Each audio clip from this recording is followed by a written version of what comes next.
Hey guys, welcome to another edition of the VivKB podcast. Now, no longer in Canberra, we're in Melbourne. And the reason we are in Melbourne, it is the Arnold Sports Festival, and one of my favourite bodybuilders growing up was this man here today, Mr. Aaron Curtis. Aaron, thank you for coming on. You're welcome. So for anyone viewing this right now, it is currently 11:48 p.m. Aaron has been kind enough to jump on at this hour, but you finished work really late today. I finished work at 10 p.m. Is that a standard day? It is. That's insane. Yep. Yeah, there's nothing much to that. I am a very lazy person, and just hearing someone work that late is crazy. But look, thank you so much for coming on, man. So going straight into it, Aaron, what was your childhood like? Where did you grow up?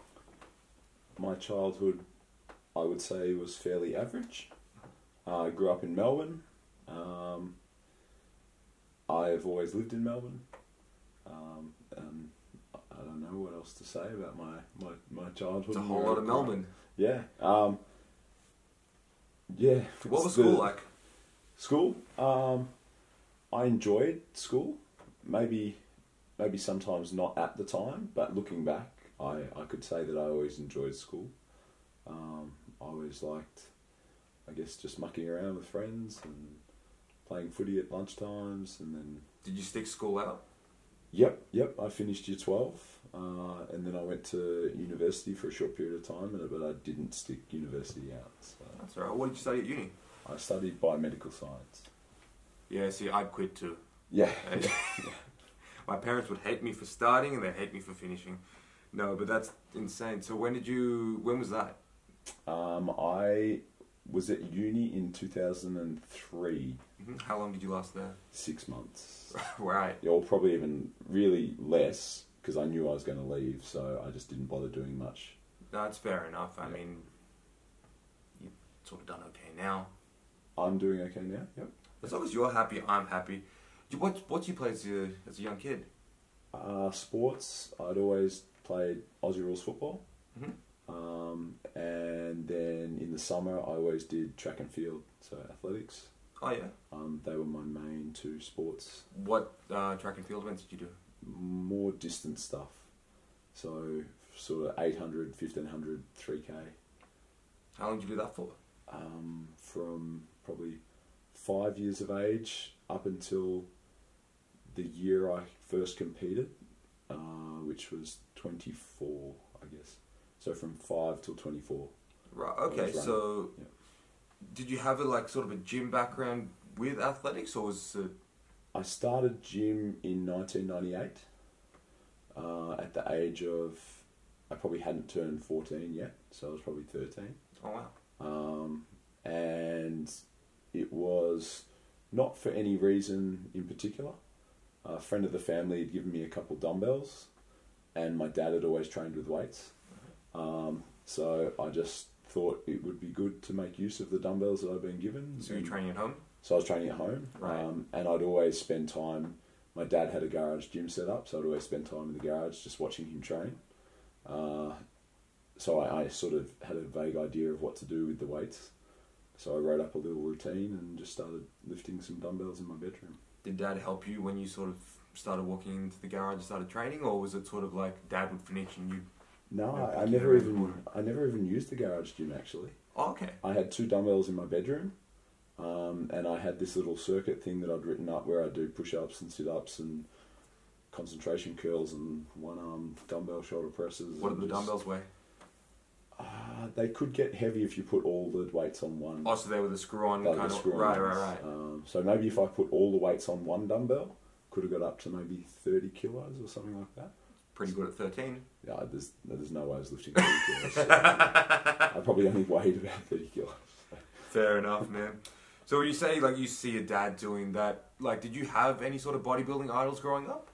I didn't. I guess I didn't even know what bodybuilding was, to be honest. But I did like watching Arnold in movies and Stallone in movies, Van Damme, Dolph Lundgren. Yeah, right. So all those guys, when I was a kid, I used to love watching them in movies. And I guess I looked up to them in a physical sense, but I didn't comprehend why they looked the way they did. I didn't know that they lifted weights and whatever else they did. I just knew that it was impressive to look at. How did you put two and two together? It wasn't until after I'd started training, probably 12 months or so after I'd started lifting weights. I remember in a PE class we were talking about the just muscles of the body, and the teacher got us to flex our biceps, and my biceps were bigger than everyone else's. And everyone was quite impressed with the size of my bicep. And it wasn't until then that I actually realised that lifting these weights was making my muscles grow. You were doing stuff. Yeah, and I liked the fact that people thought that was impressive. And I hadn't been doing it to impress anyone. I'd just been given a set of dumbbells, and so I started lifting them. Yet 12 months later, everyone was like, "Whoa, you've got a muscle." Did anyone else sort of like at school train Not at that age? Not really in year 8. Yeah. There was probably one guy that I was sort of best friends with at the time. We were very competitive against each other.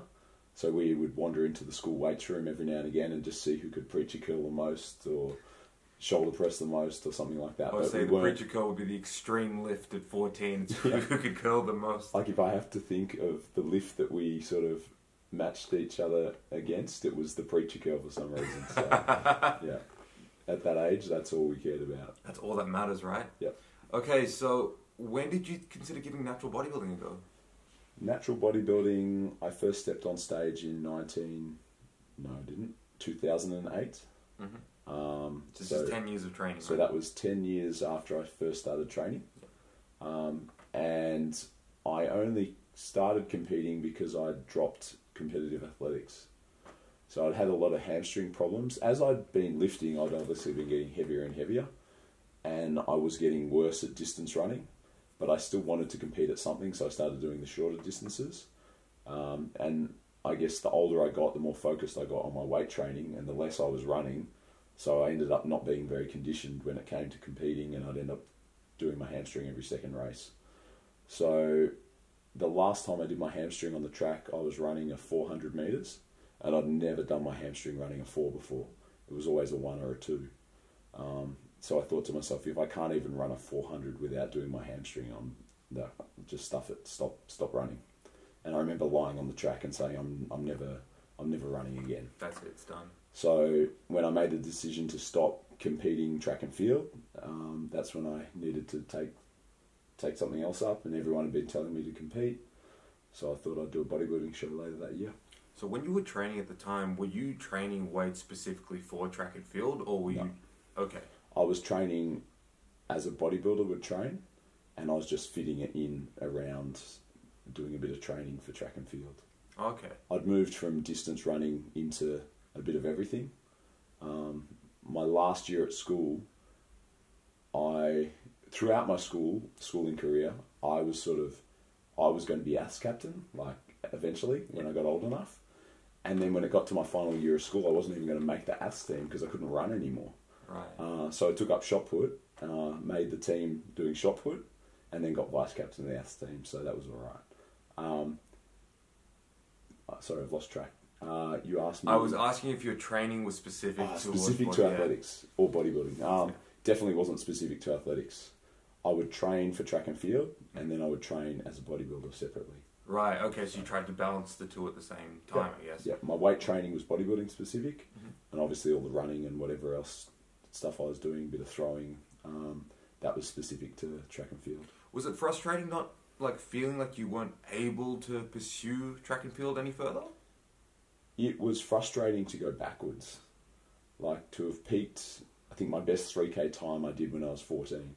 Okay. My best 1500 was when I was 15. My best 800 was when I was 16.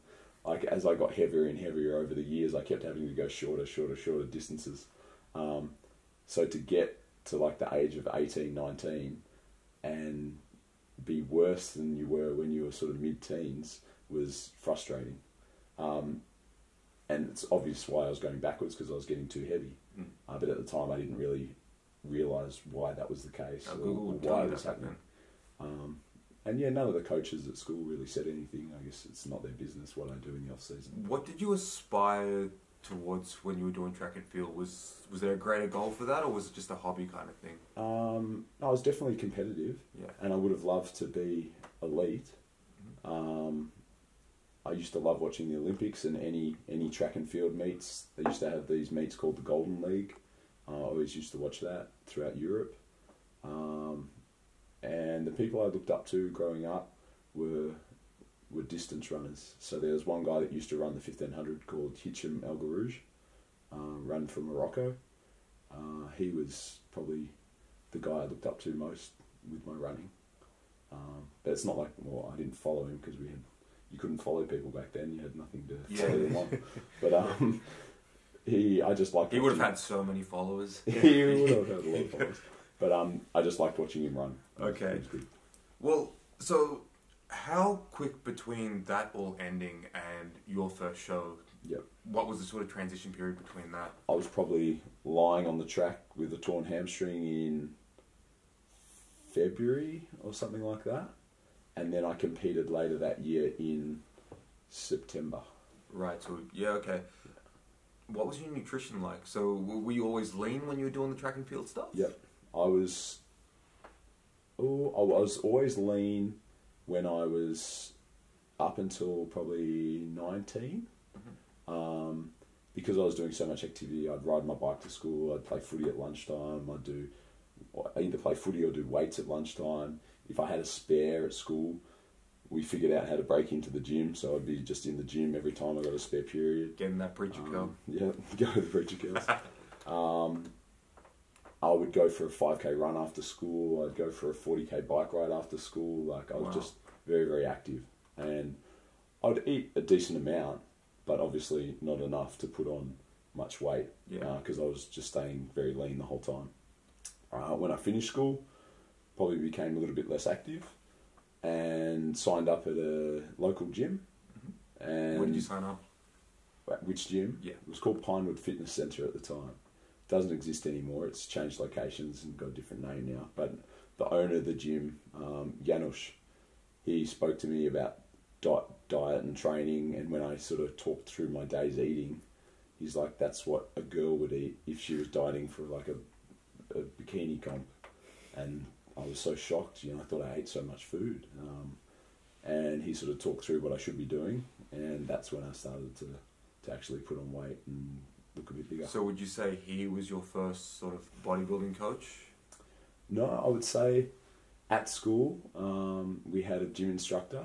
We had a few gym instructors. The first was the head of athletics. So he was probably trying to push me to be more of an athlete.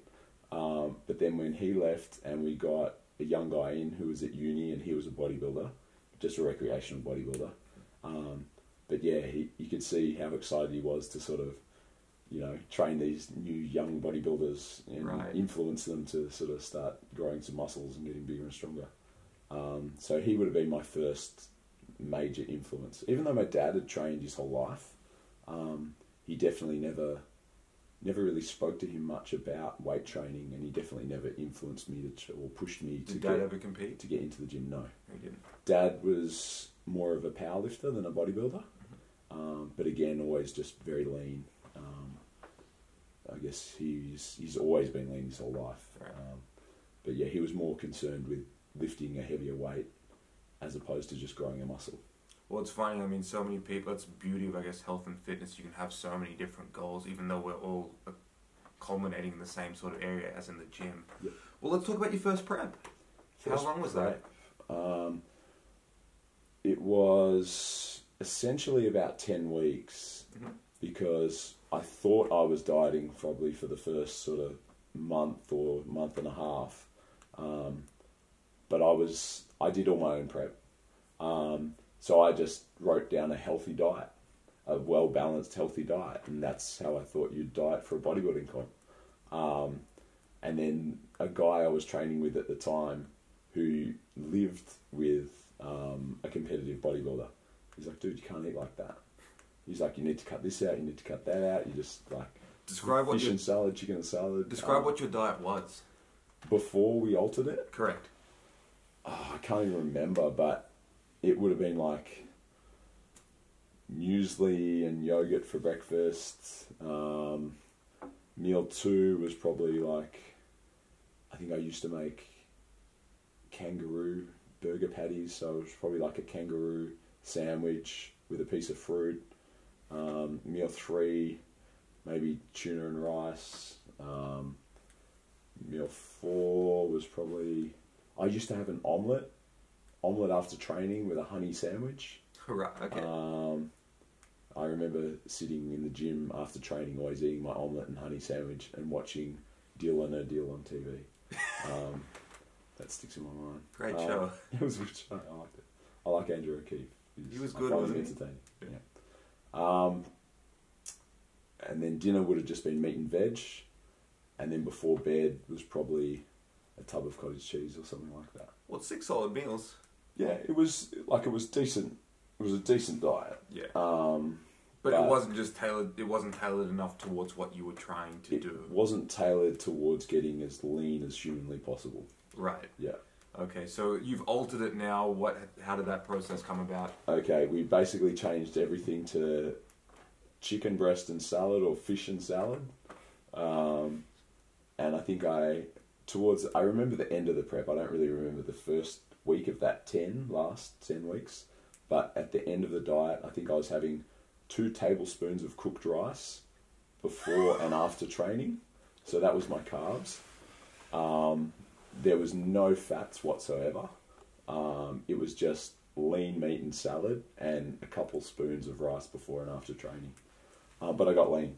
So Were you a human anatomy chart by the time competition came around? I was lean, and I would have looked even better if I'd actually put some carbs back in my system. So I was just flat as fuck as well. Am I allowed to say fuck on here? You have now, so it's too late.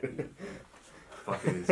Okay, so like you get ready for show day. It's the first time you're competing. Yep. Did you have any friends that had competed before that could give you a few tips on like what to expect? Definitely not. I had no friends that had competed before, but this guy that I was training with at the time, he lived with a competitive natural bodybuilder. His name's Brendan Field.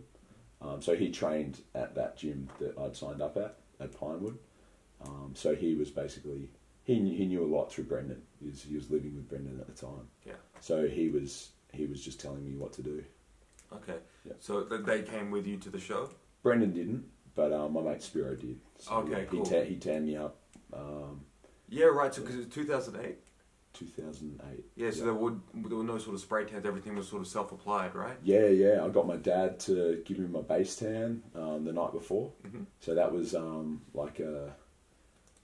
it had a real strong smell to it. I think it's been banned now. Probably gives you cancer or something like that. Good. Acetone. Yeah. There was some okay. acetone based.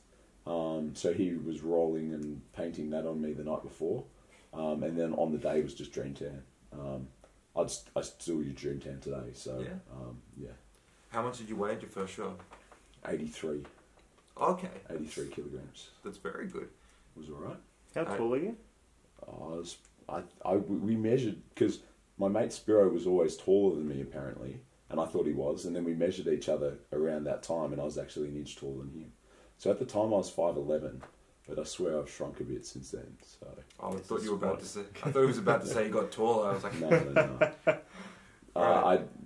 I guess I'd squatted a fair bit, but maybe I hadn't really squatted or deadlifted as much as I have the last 10 years. Right, but insane. Look, 5'11", 83 kilos. That's lean. Yeah, it's That lean, was- but it's that a was lot of lean. muscle as well, though, right? Scary. Well, I've been training for 10 years. Yeah. So if you haven't built much muscle in 10 years, you're probably doing something wrong. My soul. You know, Aaron, I love my parents, but I'll never forgive them for the genetics they gave me. It's a good excuse. Okay, how did you do at your first show?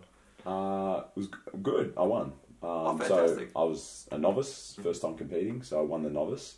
I didn't win the overall. Who was in the overall that we know? Tim Martin. Tim Martin, great Tim bodybuilder. Martin Started in Canberra. Won the overall. There was another Masters competitor, Tony Haranis. He looked really good. Another younger guy, might have been juniors at the time. No, he's older than me. So he would have been just in one of the weight classes, Lucas Abbey. He looked pretty good. So Was this IMBA Maybe- or A and B? it was IMBA state titles. Right. So maybe in the overall, if they had to place me, which you don't get placed, but maybe I would have finished fourth in the overall or something like that. Still fantastic for your first show to win, get away with a win. That was good. Did you do a follow-up show after that, or was it just a one show? I did 2 state shows, so it was the INBA state show, the A&B state show, and then I knew the INBA Nationals. Oh wait, no, the INBA Nationals were in the Gold Coast. So I'd planned to do the INBA Nationals, and for whatever reason, I just hadn't planned to do the A&B Nationals, and they were in New South Wales. Okay. So I did the INBA Nationals. And did you have a diet break, or you dieted throughout? No, kept dieting, but I kind of realised I was really flat at the state shows, so I increased my carbohydrate intake just a little bit for the next couple of weeks. Actually, I lied. I didn't weigh 83 at my first show. I weighed 84. Okay. And then a couple of weeks later at Nationals, I got down to 83. But with a little bit more carbs, I looked fuller as well. So, did you have the knowledge that carbs would help you get fuller, or was it sort of a contest of who could get the leanest? You thought that's what bodybuilding was? I didn't really comprehend the fullness thing. Mm-hmm. Definitely not that first show. But I think maybe a few people commented that, you're too small. Like you should have looked bigger. You should have looked bigger. Because people that knew me knew what I looked like in the off season. Right. And a few people commented like, "There's something wrong. You look like a string bean," type of thing. So I didn't increase carbs a lot. Like I might have gone from 2 spoons of rice to 4, or something like that. Yeah. But I was still obviously eating at a calorie deficit because I lost another kilo over the next 2 weeks, but I looked a little bit fuller at the same time. Okay. How many shows have you done in total now? Oh, I've no idea. No idea. Yeah, I couldn't even tell you. That's okay. Well, look, I think everyone has a particular experience after they finish dieting for the first time. Yep. And, you have those post-comp blues. Yep. What was your experience like the first time after you finished competing? It was fantastic. I'd been lean my whole life. Like, I'd been very active, so I'd never had a problem with gaining too much fat. Or even if I did gain a bit of fat, it was never an issue for me. I didn't care if I was a little bit soft. So after the show, I'd written down every meal for about a week, what I was going to do. I can't remember exactly what my first meal was planning to be, but it was like breakfast was going to be pizza and a cheesecake. And then morning tea was going to be a few meat pies and a bowl of ice cream. And I'd written all this down for the week after the show. And I pretty much went through... You completed the list? I pretty much went through everything that I'd planned on doing. Oh, yeah. And 4 days after the show, I was 10 kilos up. A week after the show, I was 14 kilos up. And 4 weeks post-comp, I was 18 kilos up. Wow. So I had a week's break. I didn't train the week after the show either because I thought that's what you were supposed to do. And people that didn't see me from like pre-comp till the week after were just like, what the hell? Like, what the hell happened to you? And people were asking me how I went in the show, like thinking, oh, this guy didn't do very well. I'm like, oh, I won nationals, and they're looking at me just like, no, you fucking didn't. Like, you're a fucking bullshit artist because there's no way you're winning anything. So that was very interesting. How did you handle that mentally? Absolutely no issue whatsoever. That's good. I didn't even know I was fat. I could just feel my shirts getting tighter and I thought I was growing an incredible amount of muscle. Rebounding perfectly, right? Yeah, it was amazing. I've just gained 10 kilos and I haven't got fatter at all. It's amazing. I was getting pretty fat. And I noticed it when I was training clients. I never noticed it when I was training myself. But every now and again, I'd be spotting them or just chatting to them in between sets. And I thought I would stop breathing and I'd almost pass out. And I'd sort of have to hunch over and sort of get my breath back. I was like, wow, for some reason I keep holding my breath every now and again. And I get out of breath. I went to see a doctor a few weeks later. I think it was for something unrelated. And I just mentioned that I was almost falling over, like out of breath. And he asked me a few things. I told him about the weight gain post-comp. And he's like, whoa. He's like, that's not healthy. He's like, that's a lot of stress on your body to go from like 83 kilograms to, what did I put on? 8 to 101 Wow. in 4 weeks. And he's like, that's probably you're probably having like heart arrhythmia. Like, I think that's what you were having. And I was like, oh, I didn't realise that could even happen. He's like, don't do that again. I'm a bodybuilding champion. So that was a bit grounding, I guess, and it made me think back to what I'd done post-cob, and maybe it wasn't such a good idea to eat 1,000 cheat meals in the week post-cob. You know, like, I'm generalizing right now, but what you said about you not even noticing that any of this sort of happened, there are a lot of people that compete now, and again, I am generalizing, that will, the day after a comp, might have a little bit too much fluid, and they go, oh my God, I've ruined everything. And they'd be super conscious of that when they're probably, just as lean as they were the day before. For you to go this entire period and go, I'm making gains. I'd never competed before. I'd never been around many people within the industry.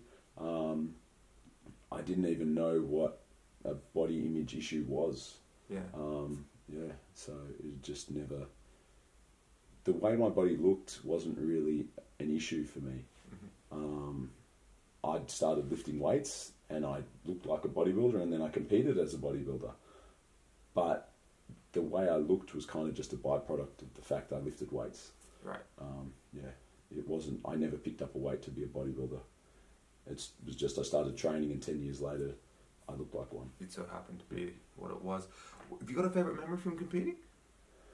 Favourite memory from competing?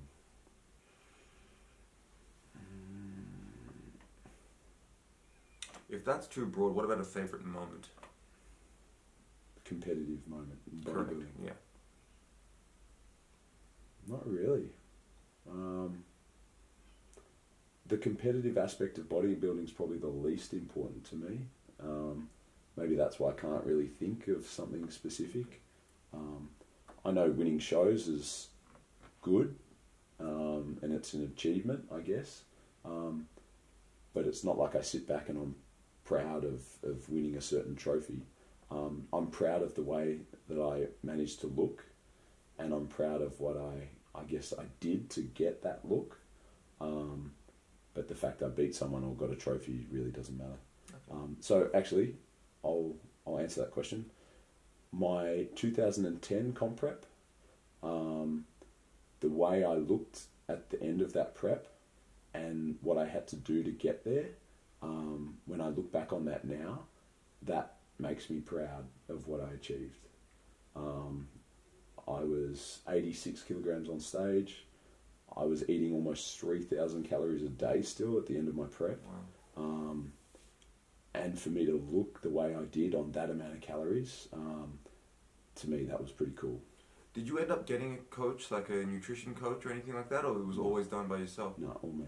Well, I think that's really cool that you were able to actually look at yourself and go, okay, this is what needs to be adjusted in order for me to progress. Yep. Because eating 3,000 calories, a lot of the times, a lot of people have to decrease, and then if they don't have the knowledge, they might continue decreasing, thinking that's what needs to happen. Yep.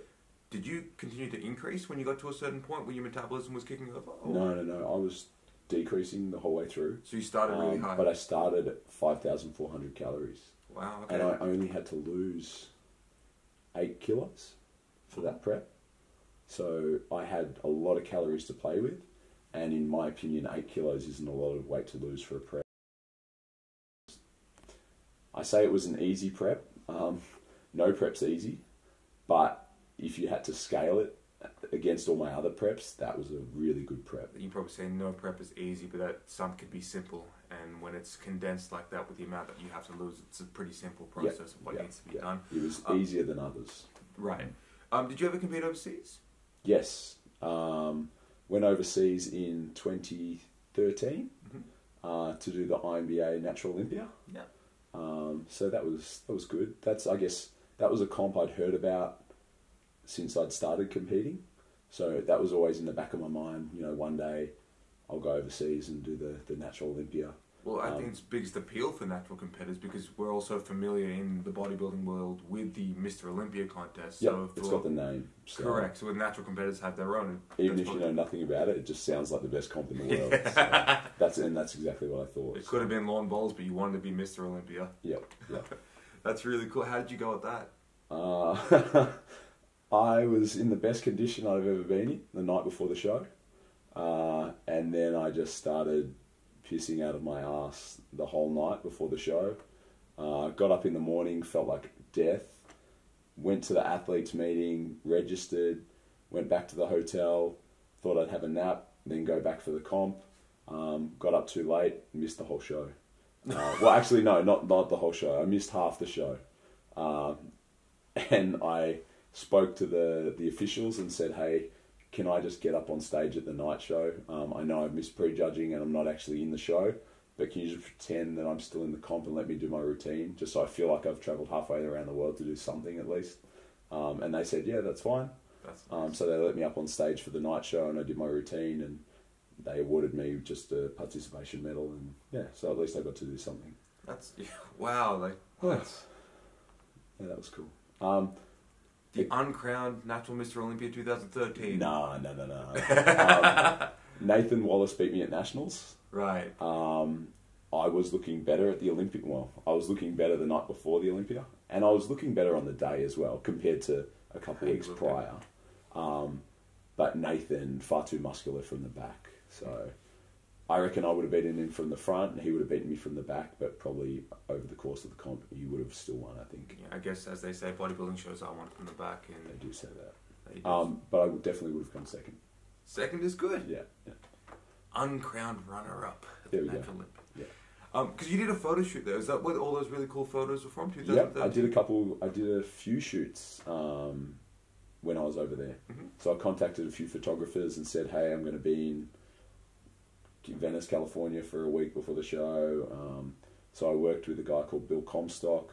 I worked with a photographer, Noel DeGunta, and Magic Light Studios. I forget the guy's name. Shit. And I actually got a cover of a magazine from that from one of the shoots. What was the magazine? I don't even know. We can edit this out, right? The magazine, it was Muscular Performance or Muscle and Performance, something like that. Whatever you say, I'm going to agree with because I don't know. Okay. It's one of those. But yeah, I got on the cover of a magazine, so that was pretty cool. What was that like? Unexpected. Yeah. And it was weird. How did that because- opportunity come up? Well, it was just off my own back. So I contacted all these photographers myself, just sent them a few photos and said, hey, I'm competing. I'm going to be in the area for a few days. If you want to work with me, work with me. So a few people got back to me and said, yeah, cool. Because natural bodybuilding is like it's still very, very large here in Australia. What was it like over there? Was it big or? Yeah, that's like I'd heard a couple people say, oh, I want to go live in California, because I'll have more opportunities over there in regards to the health and fitness industry.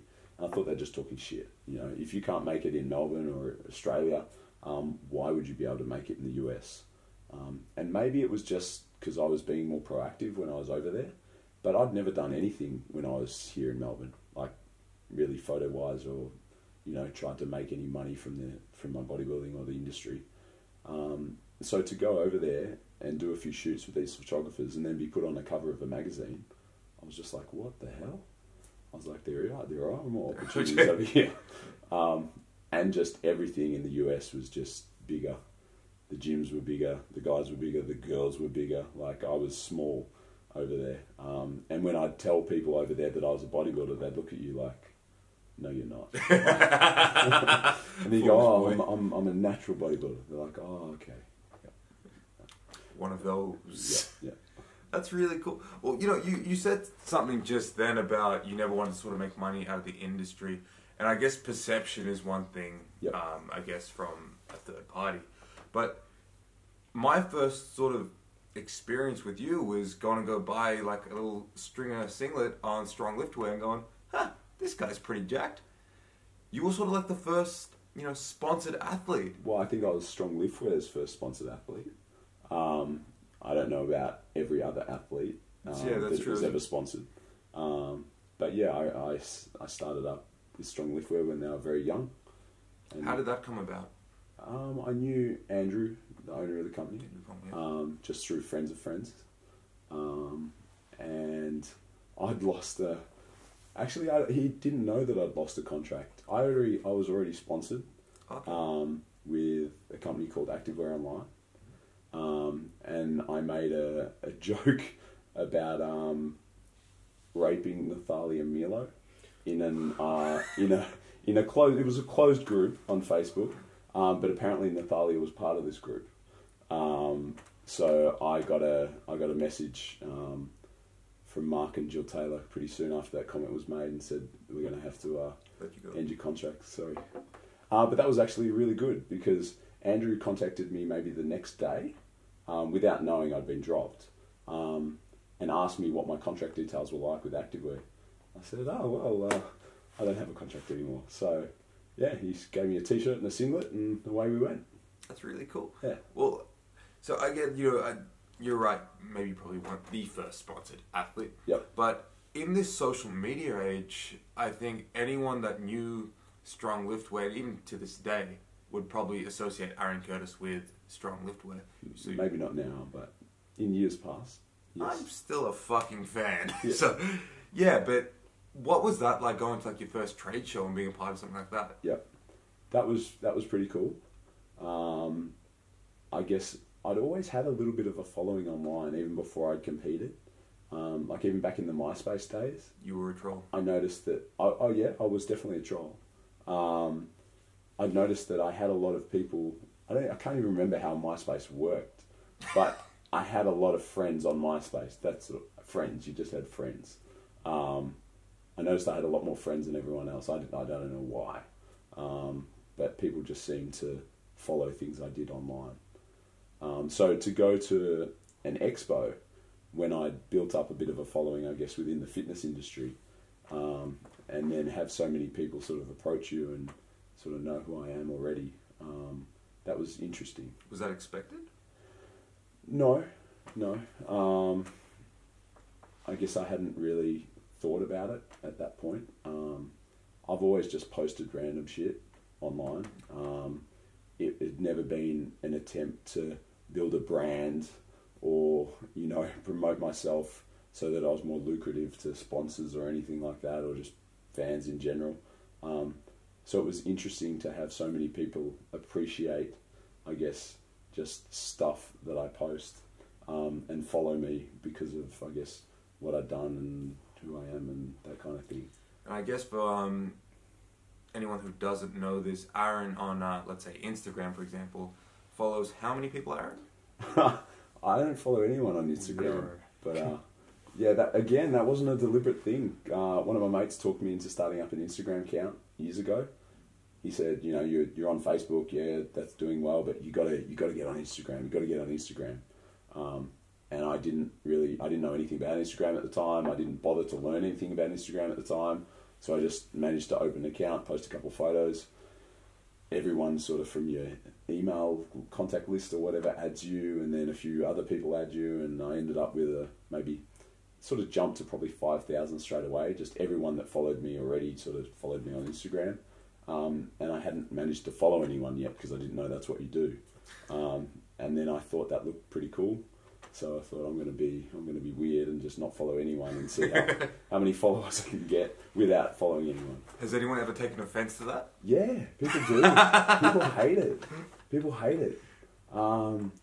Someone just made a comment the other day in one of these just fake bodybuilding pages online, and they were talking about how there's these pages they don't follow anyone, but they expect you to follow them and all this crap, and just talking about how they're so arrogant, and I don't know what else I was saying, but yeah, that wasn't supposed to be the point. And I didn't even know what I was doing at the time. That's why I didn't follow anyone to begin with.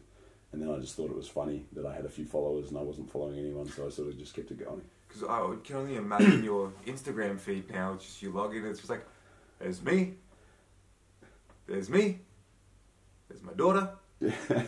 Well, yeah, I mean, I don't know what everyone else's Instagram looks like, but for me, it just tells me I'll show you it sucks. who's. Mine just shows me who's liked and comment my own photos. That's about all I see. So, are you familiar with the Make-A-Wish Foundation? I'm vaguely familiar. Okay. Yeah. So, I mean, unfortunate situations where children or people may not have long to live through any sort of severe disease, and they are allowed one wish. Yeah. My wish, Aaron, Yeah. should anything come upon me, Yep. is for you to follow my social media account. Yep. You do that for me if I died? If you died, no, if you died, I wouldn't do it because you're already dead. Alright, but like on my deathbed. Yep. So you're Would you about just- to die. Yeah, would you turn up and be like, Follow.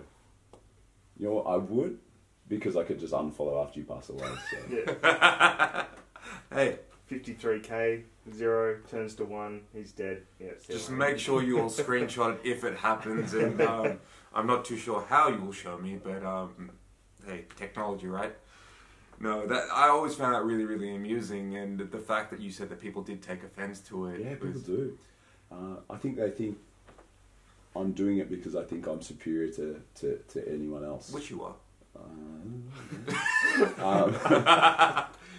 Yeah, I guess that's why they take offence, because I'm, in their mind, I'm saying that I'm better than you.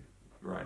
Well, I mean, look, I personally have followed your Instagram account virtually since I got it, and this is, what year, 2019? So, what, 5 years ago, maybe? Something like that? Doesn't matter. But have you noticed a change in, like, the landscape of social media from when you first started going on it as to where it is now? Well, I guess I'm most familiar with sort of Facebook from years ago. I think I got on in 2007. Before that was MySpace. So Facebook was just, well, it was just people's personal accounts. There was nothing else going on. And then after I'd competed the first time, everyone was adding me on my personal account. And I was adding all these friends, and all these things were popping up on my Facebook that I didn't know anything about these people. Why do I need to know what they're having for lunch and who they're friends with? So I got sick of adding all these random people on Facebook, so I started up, at the time it wasn't called a like page, it was called something else. But anyway, started up an athlete page, so that whenever anyone tried to add me on Facebook, I'd just direct them to this like page. I'd say, oh, this is my personal account. If you'd like to follow me, you can follow me via this page. And I used that page more than my personal account anyway, so it was, if you wanted to actually follow me, it was better following me on the like page anyway. Right. How has the landscape changed? Well, I think of my motivation for starting that page. It was to get away from people. Yet now you start up a like page and an Instagram page to attract people. Right. So that's a bit ironic. And I guess I see the motivation from people to get into the industry and to build a following. It's to get Insta famous and to make money from it. Whereas when I started a like page, it was none of the above. It was just to post what I trained today and what I ate today, and to have people follow that page rather than clog up my personal Facebook page. Do you ever get messages of people asking you, like, hey, how do I become like Aaron Curtis? How do I get sponsored? How do I get more likes? How do I get more followers? Anything along those lines? Yep. Definitely, how do I build a following? What's your response How to do I that? get sponsored? How do you build a following? I guess I can only relate to my own story. And I noticed when my like page started growing on Facebook, say a lot more than anyone else's like pages at the time, I saw everyone else as being very generic, posting, hey, it's Monday, hope you're feeling motivated for the week ahead, smash your weight session kind of thing. Whereas I'd post a conversation that some girl had started up with me via private chat about how she wants to sleep with me, and I'm just trolling her back. Random stuff that I found amusing, as well as training and a bit of nutrition stuff, but I would just post things that I legit found funny. And I didn't see a lot of other people doing that, and I felt that differentiated me from every other bodybuilder. There might have been 1,000 other people out there that look as good or better than me, but why do I I have so many bloody followers on Facebook and they've only got 2,000. Mm-hmm. So for me, I guess I explain that because I post amusing things. I think the cool thing is you seem to want to entertain yourself, or you post Yeah, things that, definitely. you know, Definitely. opposed to following what is, we'll call it trendy. Yep. Or, I would only post something if I found it entertaining myself. and you're kind enough to share it with everyone else. Yeah. That's awesome. A lot of people get offended and I often get banned, but I find it funny. You lost your account the other day. Yeah, I lost my Instagram account What did for you do? a few days. Again, I posted a private conversation between myself and some random female in private message on Instagram. And she was, I guess, suggesting that I do a few things to her. And I told her that I can no longer ejaculate since I had testicular surgery. And I said this because I just watched an episode of Married at First Sight, and one of the contestants, Nick, had testicular cancer, and after his treatment, one of the side effects was that he can't ejaculate anymore. So that just popped into my head, and I just pretended that was the case for me as well. And when I posted this conversation, I tagged Nick in it, and he actually saw it and replied. I was quite happy with that. Before it got banned, yeah. What was Nick's response to it? Nick laughed. I think he said, "Ha, fuck, ... So yeah, I think he found it amusing as well. So That's good. So you got banned for that. I got banned for that, yeah. But we're happy because the account is back, correct? It is back. They said that my account was deactivated, and they didn't give me a time frame. They didn't say anything. So I thought it was gone for good after a few days. I started up a new account, but then the old one popped back up. Because I was going to ask you what was going to be the outcome that had you lost your account. Would you start again? Yeah, I started up another account and posted a photo and thought, day one. Okay, let's go. I love that. So by trade, you are a personal trainer, correct? Yep. How long have you been PTing for? I've been PTing since 2004. Sorry, that was my Indian term. It's PTing for. Yeah. Personal training, Yes, I've been working as PT since 2004. Okay, cool. And you obviously, you still have that love for bodybuilding, I assume? I feel like I'm less of a bodybuilder now than I used to be, but I loved being that person, yes. Yeah. Do you enjoy helping other people get ready for bodybuilding shows? Yeah, but it's a bit of a double-edged sword. Like, Elaborate. I know how hard you have to push yourself to look good on stage. So when someone says, "Hey, I want to do a bodybuilding show," it's like, oh, Jesus.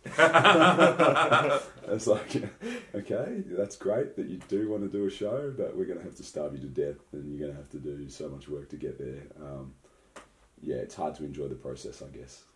And I know that. It's hard to enjoy the process of going through that to get on stage. You might enjoy it when it's all said and done and you've looked good and done all right and achieved what you wanted to achieve, but what you have to do to yourself to get in that condition, I guess, isn't fun. So that's why I'm always a bit hesitant. Oh, do you really want to do a show? So it's nothing you'd push onto people? Definitely not. Right. Definitely not. Yeah. Okay. And I guess now the further question that you just sort of touched on there, which is your personal, I guess, training lifestyle at the moment. It's, for a better choice, we're slightly hindered at the moment. Yeah. And I mean this in the nicest way possible. You have a beautiful baby girl. I do. I have a lovely daughter. She's about 2.4 years of age at the moment. So that has definitely changed my lifestyle a little bit. I used to prioritise sleep, eat, train, work, then everything else in my life. Whereas now this little thing has had to move to the top, so everything else has just shuffled back a little bit. I think it's admirable that you have pushed her to the top, though, because again, generalising, not everyone would. You know, when you sort of you've got your norms, you've got a certain lifestyle that you wish to keep, and then you sort of try and base. I guess I can add you in. Yep. You haven't done that. We sort of spoke about this on the trip here. Your sleeping pattern at the moment. Elaborate on that for the audience. Yeah. Well, Myself and my partner try and work full time, but then we've only got our daughter in daycare 2 days a week. So 3 days a week I'm home, basically 9 to 5. But before 9, I'll work at the gym. So I'll generally start at 6, work till 9, get home, look after her till 5, and then go back to the gym from 5 till 10 p.m. So by the time I get home, it's nice to relax a little bit. By the time I've had dinner and cleaned up a bit, I generally don't get to bed until 1 a.m. Because I get home at 10:30, so that only gives me 2.5 hours to sort of make dinner, have dinner, relax a little bit. So generally at night I'll get 4 hours sleep. And then on the days I'm looking after her, she's sleeping less and less as she gets older. So when she was newborn, it was fantastic. She would sleep like 4 times a day. Every time she'd sleep, I'd just sleep as well.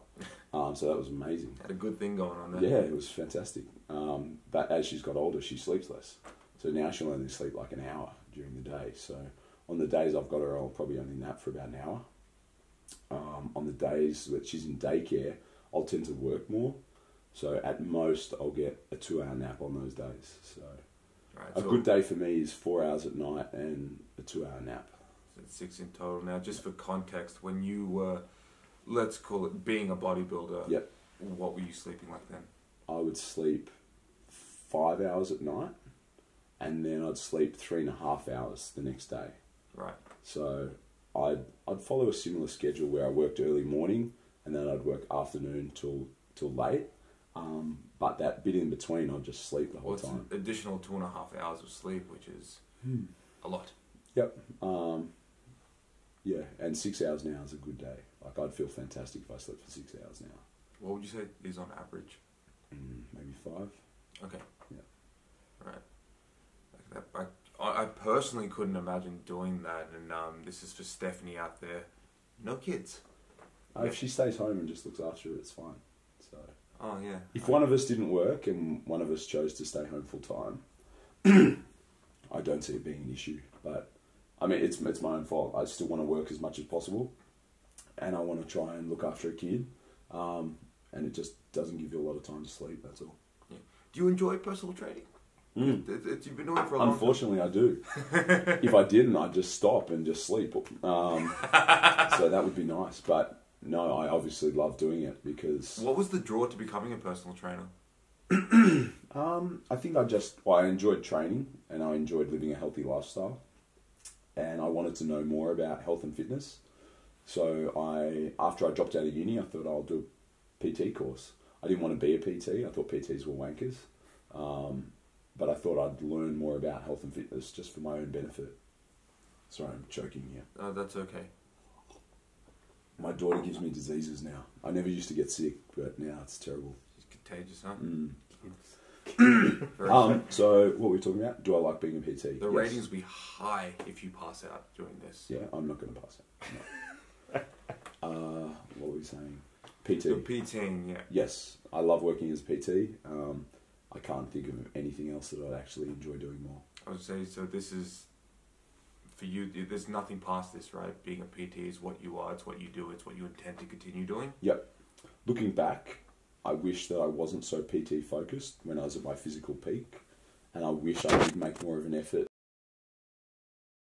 for my image.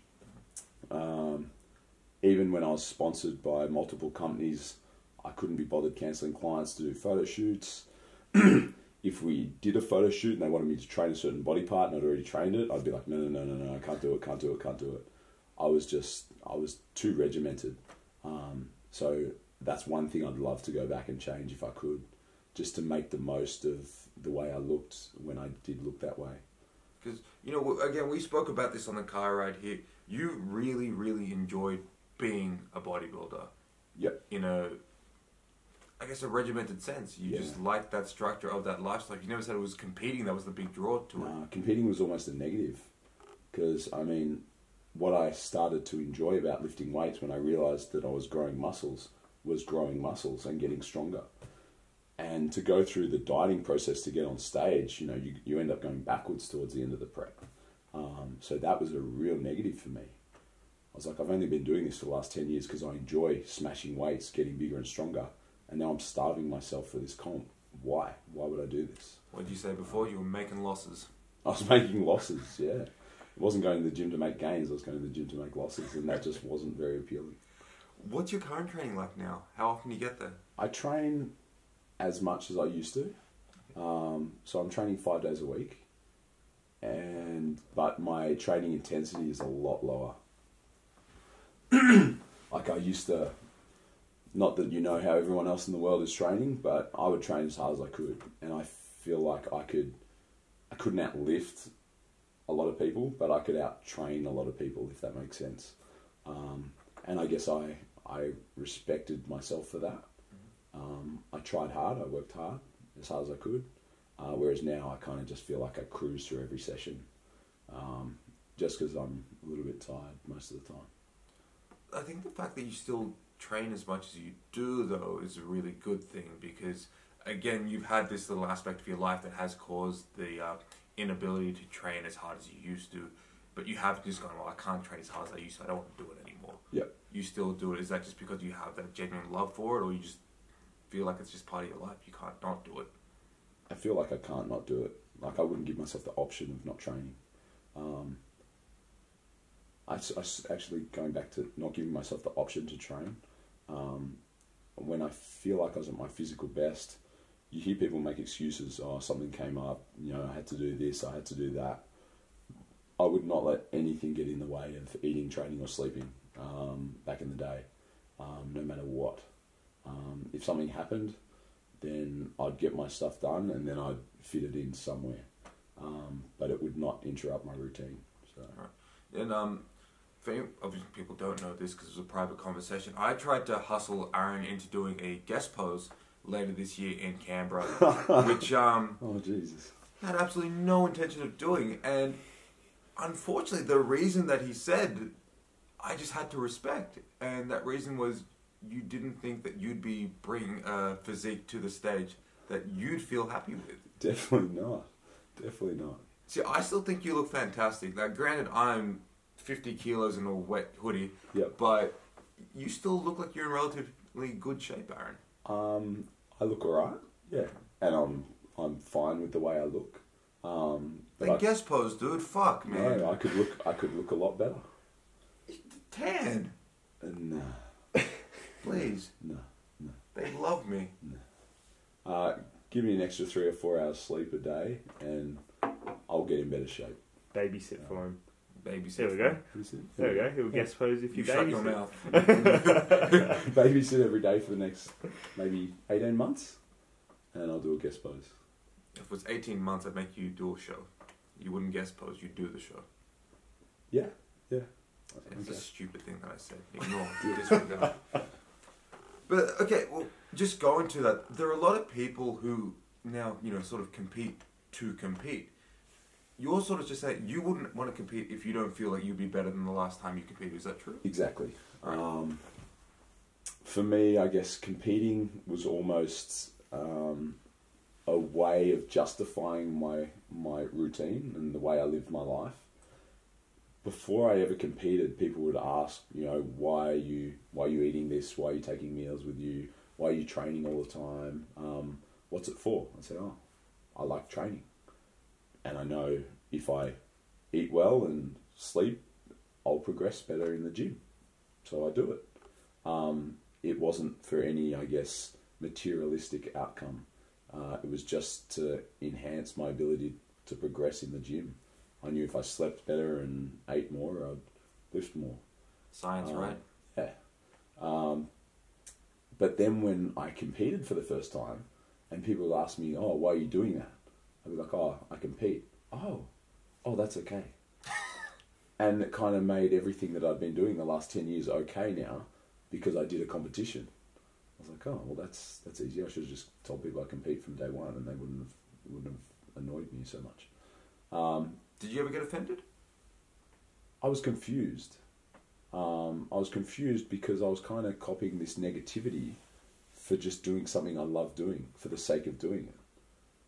I'm like, well, shouldn't that be everyone's reason? And it made it okay if I was trying to win a trophy, but it didn't make it okay if I was just doing it because I love doing it. And that really confused me at first. Do you think that's changed now, where people now do it for the trophy opposed to doing it for themselves? Whether it's a trophy or not, or whether it's just to get Insta famous, it definitely feels like there's a change there. There's less, I guess, intrinsic motivation and a lot more external motivation, where people just want to be sponsored for some reason, and people want, 100,000 followers and whatnot. I guess you are in the industry and have been in the industry longer than most in this current, day and age. You could probably tell them it's not all it's cracked up to be. In regards to, I guess, what is perceived on social media opposed to the reality of, I guess, what is a sponsored athlete, and I guess all these Insta famous people that we can call it that. Yeah, you definitely get fooled. I've been fooled a lot over the years. You see people posting online and they're running businesses and they're doing this and they're so wealthy and they're driving this car and they're just always in nice places. And then you get to know this person and they're broke and their business is horrible. You're like, what the hell? You're like, but I've been seeing all the stuff that you've been posting and you look like you're doing so well. It's all just for show, fake it till you make it kind of thing. And that's just something that I can't relate to. Right. Did you feel like that's when you wanted to distance yourself from that part of the industry, I guess? No, not at all. I'm happy to be part of the industry. And I've never made an effort to, I guess, distance myself from anything. But I've always felt like I just had some form of difference to the average kind of fitness model, bodybuilder, whatever, sponsored athlete. Yeah. When someone tells you they want to compete or they want to get sponsored, does anyone ever really just say, it's because I want to push myself to be the best version of myself anymore? No. It's, a lot of people ask, how do I get sponsored? How do I get sponsored? And I feel it's because I guess that will portray a level of success to people that see that, other than, more than anything else.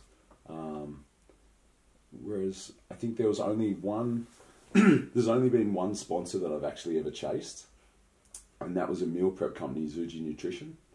I just started prepping for the 2013 comps where I planned to do the Natural Olympia, and we started renovating our house and we didn't have a kitchen. And our kitchen was a fridge and a George Foreman grill in like the back sunroom. And it was winter and it was like 2 degrees out there, and I was trying to prep things in the morning. It was just freezing cold. It was horrible. So I contacted Zuji and I said, hey, I'm prepping for the Olympia. I'm planning to go overseas. This is what I've done in the past. I don't have a kitchen. It would be fantastic. It would be fantastic. Very important. It'd be fantastic if you'd send me some meals. And they said, yeah, sure, let's go. So, but you know what you did there? You structured an appropriate pitch. Yep. As to exactly, and the kitchen's probably the most important part of I this. was in need. Yeah, it was in need. I'm starving here. I don't have a kitchen. You need to help me. I had a few followers at that time, so they were happy to help out. Because, I mean, something I've heard very often, which is always, hey man, I want to get sponsored. Okay, cool. What are you going to do for the company? Oh man, like, if you give me product, I'll take a photo with it, and my guys will like it. Yeah. Who are your guys? All 12 of them will promise to like that photo. It'll be sick. When are we going to the Olympia? Yep. Everyone wants something, but don't really have much to give back. And what you were talking about there was very genuine. You had a genuine need for the product. I did. Okay, so this product you served a purpose. And I was just lucky I'd already had a following. So right. I had something of worth that I could give back to the company. That's exactly what you said. People don't understand. Sponsorship's not a gift. Sponsorship is a two-way street.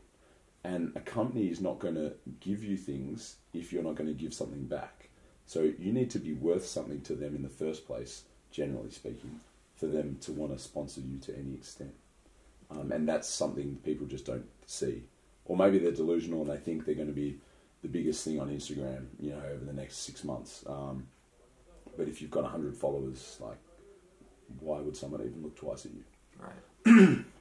We're going to try and wrap this up because it's very late and I do apologise for keeping you, as I know your sleeping hours are very limited. I get a sleep in tomorrow. It's a Saturday, so I don't start work until 8. So that's a sleep in. Yeah. It's good. It's good. Why do you make me hate myself? Oh dear. Aaron, what does the future hold for you?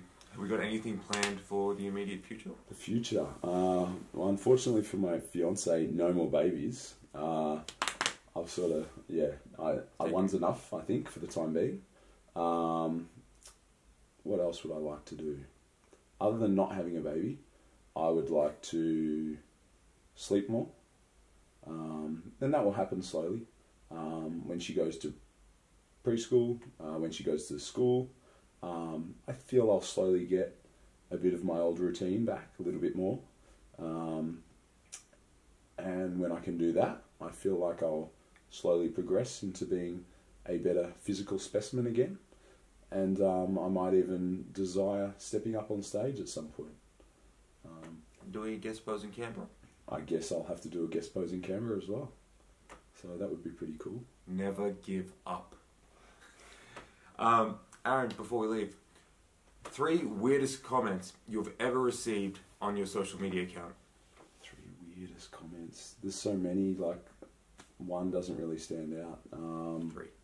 3. Okay, yes, I've got a good one. This guy used to chat to me intermittently. I assumed he was a homosexual just from the way he chatted to me, which is fine.